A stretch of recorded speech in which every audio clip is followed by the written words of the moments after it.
For today's video, agent mode tayo. Hindi tayo bumiyahe kasi may sakit si Bunso. So ito, may unit tayo rito.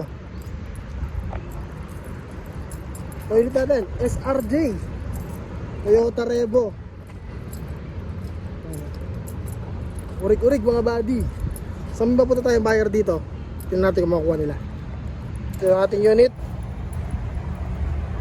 Napaka-pogi niyan. Urig paint. So, hindi tayo bumiyahe ngayon. At nagbaalaga tayo ng bata. So agent mode muna tayo kasi bawal tayo lumayo. So ayan, mamaya ulit. Tingnan natin kung ano mangyayari sa hula.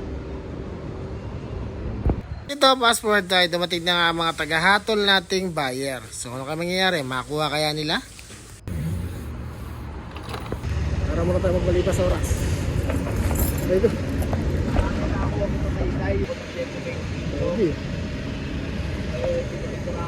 At dahil sila nag-iisip-isip pa, tara tayo maglaro muna. Makasipat-sipat muna at baka makabaril tayo ng langgam o kaya langaw.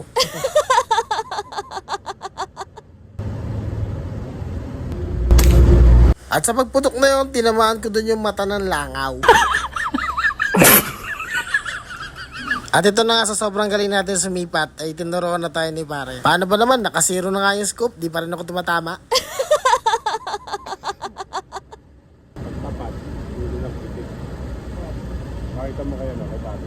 Fast forward tayo again, okay na, at check na ng maigi ng ating buyer. Dadalhin na nila ang unit. So ito na, sold na po ang ating SRJ na Revo. Ayan. Salamat at mag-update tayo ulit ng iba nating mga unit. After ng transaksyon natin sa sasakyan, dito naman tayo dumiretso sa Motorstar para ipagawa yung kumakalansing sa ating gulong. Diyan sa may hulihan, bagong palit ko lang ang bearing yan pero kumakalog. Akala ko basag na naman yan, yung pala lumuwag pala yung tornilyo. Kaya mas maigin na rin pinacheck natin dito para magawa ibang mga sira. Ito kasi ngayon ang ating katuwang sa hanap buhay sa ating pagmamove it. Dito ko na pala pinapagalaw yan sa tatay niya, si Nota the Explorer. Kasi bawat hikat pag utot ng motor na to, kabisado niya na. Yan lang ang ginagawa niya sa buong buhay niya, magkalikot.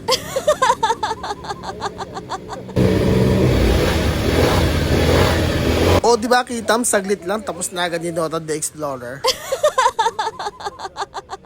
So yan lang muna for today's video. Until next time mga kabady.